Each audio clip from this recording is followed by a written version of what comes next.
Nesta edição, a entrevista do JE fala com o arquiteto Rui Otaki e a reportagem da semana mostra sobre o projeto Cresce Brasil.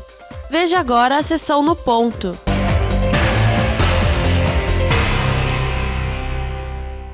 Entre os vários serviços que o Sindicato de Engenheiros, o CESP, oferece aos seus associados, está a orientação relativa à carreira.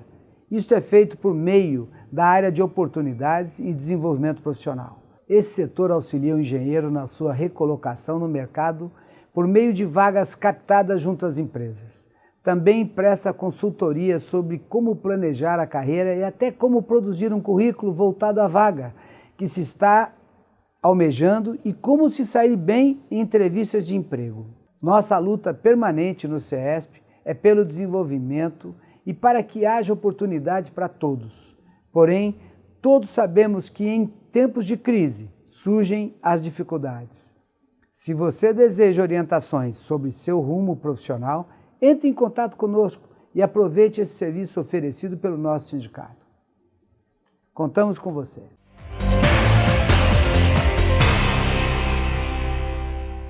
Prezadíssimo telespectador, seja muito bem-vindo a mais uma entrevista do Jornal do Engenheiro. Recebendo aqui um ícone da arquitetura e alguém que muito faz pela nossa sociedade por meio de sua arte. Estamos conversando hoje com o Rui Otaki, que em 2015, inclusive, recebeu o prêmio Personalidade da Tecnologia na categoria Desenvolvimento Urbano. É uma honraria concedida pelo CESP. Rui, prazer recebê-lo aqui. Muito bom dia, o prazer é todo meu. E sempre pensando em discutir, divulgar as necessidades que uma cidade como São Paulo tem em relação à arquitetura, em relação ao design, em relação ao urbanismo. Rui, no dia 1º de julho, durante a 9ª Jornada Brasil Inteligente, que é um evento da CNTU, a Confederação Nacional dos Trabalhadores com Formação Universitária, você apresentou a logomarca que criou para o projeto Brasil 2022, o país que queremos. O que você achou desse convite e como é que foi confeccionar essa logotipia? O convite foi um desafio e toda a nossa vida, a proposição de projetos, as soluções são sempre um desafio, né? Então esse também foi um desafio e particularmente mais instigante, porque mexe com o Brasil, né? Esses próximos 6 anos do Brasil, os preparativos para a comemoração dos 200 anos, bicentenário da independência do país e o centenário da importantíssima culturalmente Semana de Arte Moderna que houve em 1922. Então, eu procurei sintetizar isso num desenho em direção ao Brasil 2022, mostrando que é uma luta árdua, é uma luta que deve ser empenhada por todos nós, profissionais, todos nós, população do Brasil, para que realmente o Brasil vá por um caminho bastante importante, bastante interessante para todos nós. Rui, o objetivo da CNTU é debater o desenvolvimento. Um desenvolvimento que se sustente, um desenvolvimento que seja perene e que seja para todos. Qual o papel da arte e cultura nesse contexto, nesse tipo de desenvolvimento? Eu vou citando um exemplo concreto já acabado de realizar. Eu fiz um projeto urbanístico e arquitetônico para uma comunidade carente de São Paulo, que é Heliópolis. E esse projeto consiste em habitações, em prédios para famílias de 0 a 3 salários mínimos. Portanto, o primeiro degrau da pirâmide social brasileira. E o projeto são prédios circulares que carinhosamente a comunidade de Heliópolis começou a chamar de Redondinho, e hoje todo mundo conhece por Redondinho. São volumes circulares e 4 apartamentos para andar. Sendo 4 para andar, não existe corredor, só a chegada da escada e um hall com 4 portas. Por quê? Porque a comunidade está muito preocupada com aqueles prédios muito longos, com longos corredores, e esses corredores sem janelas, só com iluminação de luz artificial, e que tem provocado inúmeros depredações, etc. E um desperdício de espaço, né, Rui? Desperdício de espaço. E também, se não há uma força da comunidade, o corredor se transforma numa rua interna, com skate, venda de bolinhos, de sanduichinhos, começa a propiciar droga, prostituição. Então, eu achei fundamental não ter corredor. E, como esse projeto foi do governo do Estado de São Paulo, o governo municipal de São Paulo e o governo federal, eu tive que explicar arduamente para convencer as autoridades que então determinam a construção num projeto circular muito diferente daqueles projetos longilíneos. Foi aprovado. Bom, então começou a construção e, de novo, a participação da comunidade foi muito importante. Né? Os prédios ficaram prontos e também o fato circular é estético? Sim, é estético. A estética eu procuro fazer em qualquer projeto, seja projeto mais sofisticado ou de uma construção mais simples, e não é o custo do dinheiro que vai tornar uma obra mais bonita ou mais feia. Então, se o preço é relativamente igual, vamos fazer mais bonito, mais digno e que propicie que a arquitetura possa contribuir para um desenvolvimento um pouco mais justo, um pouco mais humano e um pouco mais igualitário. Eu acho que esse é um dos papéis da sua pergunta, né? Como a arte pode participar do desenvolvimento. Uma das formas é na própria arquitetura, porque eu sou arquiteto, fazendo com que as obras possam ser usadas por toda a população. E tal como 1922, questionando os paradigmas, por que não, né? Sim, questionando os paradigmas, porque os diálogos com as comunidades, que hoje são 30% da população brasileira, portanto, mais de 50 milhões de brasileiros, né, estão na condição de comunidades. Então, é muito importante que os garotos da comunidade, que hoje têm 15 anos, daqui a 10 anos, 25 anos, vão ser partícipes da vida brasileira, né? Então, nós precisamos preparar isso. E eu acredito firmemente que acreditar no Brasil é acreditar nas comunidades. Nesta edição, estamos entrevistando Rui Otaki, que é um ícone da arquitetura nacional e também leva o nome da nossa arquitetura para fora do nosso país. Nós, no próximo bloco, vamos continuar esse bate-papo, você não pode perder.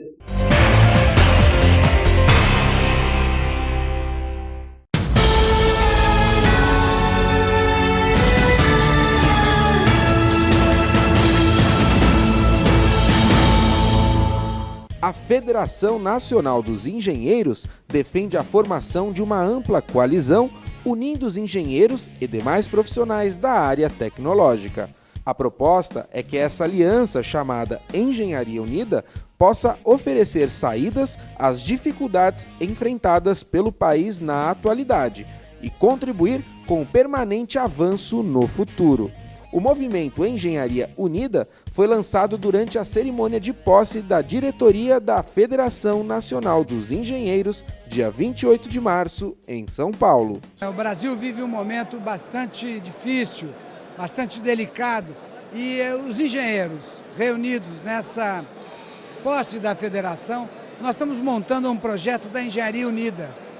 Fazer com que todos os engenheiros do Brasil pensem numa solução para o país. Pensem em discutir os problemas da nação no caminho do crescimento e do desenvolvimento. Nós não discutimos recessão, nós não discutimos estagnação, nós queremos crescimento. E para isso, a Engenharia Unida tem que fazer a diferença. A importância da Engenharia Unida, ela se resume principalmente pelo fato da engenharia ser o pilar de qualquer desenvolvimento. Então, nada melhor do que discutirmos um tema tão voltado a esse momento que nós vivemos em nosso país, do que falar de uma engenharia unida, pensando cada vez mais no nosso Brasil e pensando em cada vez mais nos nossos profissionais.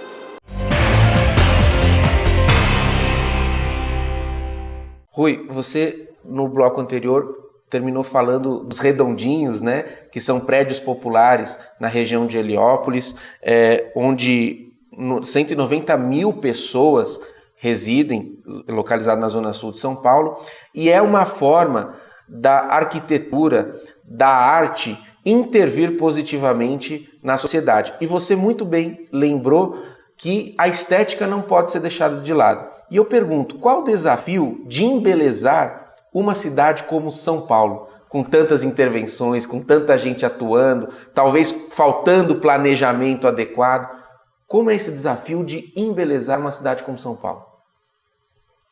Embelezar uma cidade como São Paulo, eu entendo como a cidade se encaminhar para uma dignidade, valorizar os espaços públicos e valorizar a convivência. Então, eu acho que no plano diretor, que pode ser acrescentado a qualquer momento, não é? É muito importante valorizar esses aspectos do espaço público, praças e áreas de convivência. E o plano diretor é muito mais importante nas áreas periféricas do que nas áreas mais desenvolvidas, não é? É lá que a cidade, as pessoas precisam mais de uma atenção do poder público em relação ao desenvolvimento da cidade, em relação ao desenvolvimento das próprias pessoas. Então, eu acho que, por exemplo, existem nas áreas mais desenvolvidas, mais ricas da cidade de São Paulo, os planos de operação urbana. Tem a operação urbana Faria Lima, a operação urbana Água Branca, etc. Eu acho que é importante ter algumas operações urbanas sociais e áreas como a Zona Leste, por exemplo, tendo a Jacu Pêssego como eixo, na Zona Sul, como o Jardim Ângela, também como um outro eixo, muito onde um plano social urbano teria uma validade muito grande, muito contemporânea, e daria uma outra perspectiva para a cidade de São Paulo. Ou seja, foco para embelezar, focar numa região e, claro, dar preferência para as regiões menos favorecidas atualmente, né? É onde mais precisa o plano diretor e mais precisa de uma atenção do poder público. Rui, falar um pouquinho de uma opção na sua assinatura arquitetônica, que são as curvas e as cores. Qual que é o propósito estético de você trabalhar muito com esses dois valores nas suas obras? A cor, o Brasil é um país de colorido, né? A gente pega as cidades que foram construídas no século XIX, XVIII, pode ser cidade pequena lá do sertão do Nordeste, do interior do Piauí, são casas modestas, mas muito bem coloridas. Não é um colorido de um azulzinho claro, de um cor-de-rosa, não. São coloridos fortes. Bom, nós, nos últimos 100 anos, fomos perdendo as cores, fazendo com que as cidades, e São Paulo é muito assim também, fique muito cinzenta, muito esbranquiçada ou com um colorido muito tímido. E eu faço todo o esforço. E foi um trabalho até muito conversado com o Ariano Suassuna, intelectual, artista, poeta, dramaturgo do Nordeste, falecido há 2 anos, onde ele lutava muito também pela cor. E e fazer então voltar a cor. Mas a cor, não só essa cor mais tímida, mas cor forte. Eu digo cor de compromisso. O vermelho tem que ser vermelho, azul, um azul forte, né? O amarelo gema.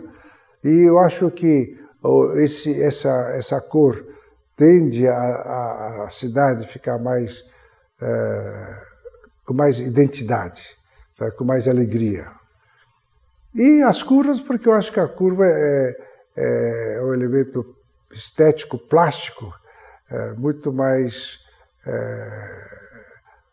magnetizante como forma do que uma linha reta. É claro que as retas são necessárias, né? Então eu falo que entre as retas e as curvas eu vou fazendo minha arquitetura. Legal, muito bom. Rui, existe um aforismo muito conhecido que diz o seguinte: quando você encontrou algo que você gosta muito de fazer, você nunca mais vai precisar trabalhar na sua vida, porque aquilo é a sua paixão, então você vai fazer aquilo com prazer. E você se encontrou na arquitetura. E eu agora peço que você contemple, por exemplo, os profissionais que congregam a CNTU, que poderiam muito bem e legitimamente estar apenas defendendo seus interesses, os interesses das suas classes. Os aumentos salariais, as melhores condições de trabalho nos seus locais, a melhor relação trabalhista e tudo mais. Mas, em algum momento, reunidos em torno da CNTU e de suas federações, eles decidiram fazer algo pelo país, algo pelos outros, algo pela sociedade, que é o que você também, além da sua paixão à arquitetura, resolveu fazer. Qual que é a importância desse engajamento, Rui? E como a gente pode fazer com que ele se espalhe por mais instituições, pessoas físicas, enfim, que isso se torne na sociedade algo mais comum, corriqueiro? É um desafio grande para a nossa sociedade, não é? Mas o Brasil precisa encontrar esse caminho.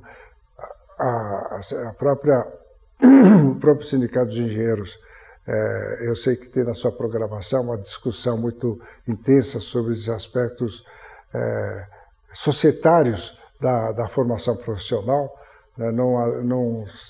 Não caracterizar a formação profissional só fundamentalmente para abrir o seu consultório ou o seu escritório, mas ter essa visão, essa preocupação pela cidade e pela sociedade como um todo.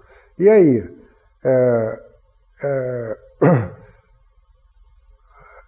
de um lado, pode-se estudar exemplos ocorridos com sucesso em alguns outros países. Que, por exemplo, na medicina, as escolas de medicina não se preocuparem excessivamente com a formação dos consultórios dos profissionais, mas se preocuparem, por exemplo, com a saúde pública. Como fazer para diminuir e erradicar certas moléstias que claramente todo mundo já sabe hoje que são resultados de falta de saneamento, o não cuidado com a coleta de lixo, etc. Né? Então, a gente vê que a atividade de cada profissão deve extravasar aos conceitos muito usados até hoje, para passar para um âmbito mais público da colaboração e da intervenção de cada um. Rui, e eu creio que são atitudes de profissionais, tal como as suas, que desbravam e que inspiram pessoas, e por isso eu quero agradecer pela sua presença aqui, pela sua dedicação para com a causa da CNTU e deixar a câmera aberta para suas considerações finais. Eu espero que essa campanha do CNTU visando 2022 tenha um pleno êxito. Eu acho que tem um campo muito importante e que todos nós profissionais ligados ao CNTU façamos, a partir da célula CNTU, uma campanha realmente importante, uma campanha ampla para que os caminhos mais justos da nossa sociedade sejam efetivamente sulcados e em prol desse desenvolvimento do país. Rui, obrigado pela presença, até breve, viu? Até breve. E se você quiser acompanhar também um retrospecto sobre a carreira do arquiteto Rui Otaki, você pode conferir lá na programação do Instituto Tomi Otaki em São Paulo. E esta edição do Jornal do Engenheiro não termina aqui. Fique conosco e acompanhe mais assuntos relacionados à engenharia, inovação e desenvolvimento. Um forte abraço e até breve!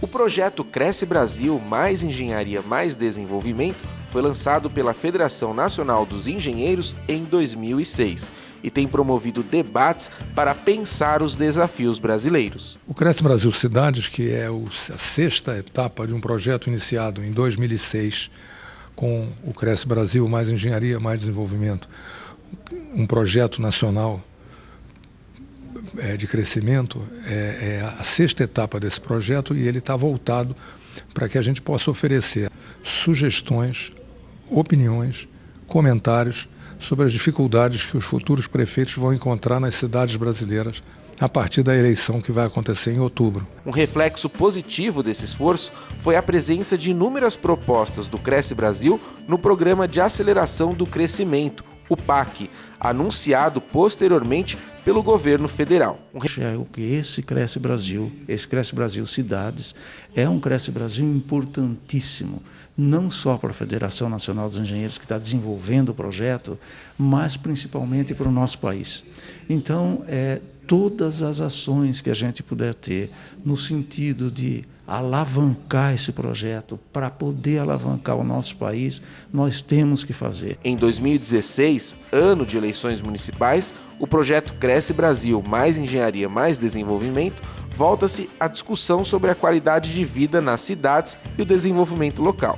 No dia 29 de junho, no Rio de Janeiro, foi lançada a revista especial com a colaboração de especialistas e profissionais sobre diversas áreas, dentre elas iluminação pública e mobilidade. O município realmente ele tem que se preparar para ter gestores de iluminação pública, né?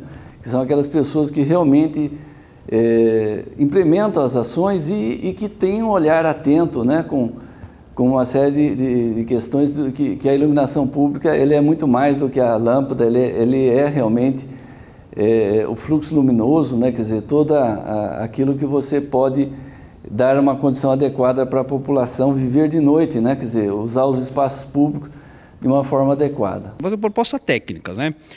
Com início, meio e fim e dentro daquela velha busca daquela equação da engenharia, que é o melhor benefício pelo menor custo. As áreas de saneamento, habitação e finanças públicas também receberam um diagnóstico.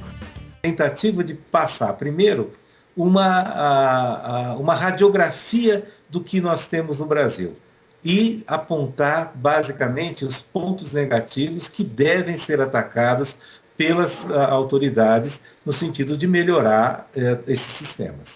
Entre as diversas necessidades, a habitação continua sendo ainda uma das prioritárias. E a proposta do artigo era exatamente fornecer detalhes, informações, alternativas.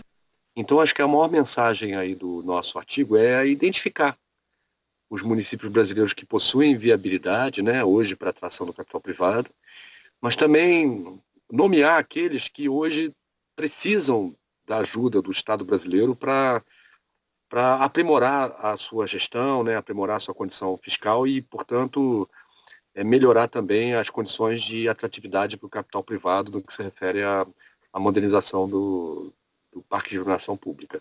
As propostas, que também incluem as áreas de PPPs, engenharia pública e internet pública, serão apresentadas aos candidatos a prefeito e a toda a sociedade. Que a situação realmente é muito crítica, todo mundo está vendo, não precisa nem ser nenhum especialista em economia para saber o que está acontecendo, para verificar o que está acontecendo no país, e nós entendemos que realmente a saída é alguma coisa desse tipo. Então, inclusive a participação da mídia, eu acho que tem que ter um apoio.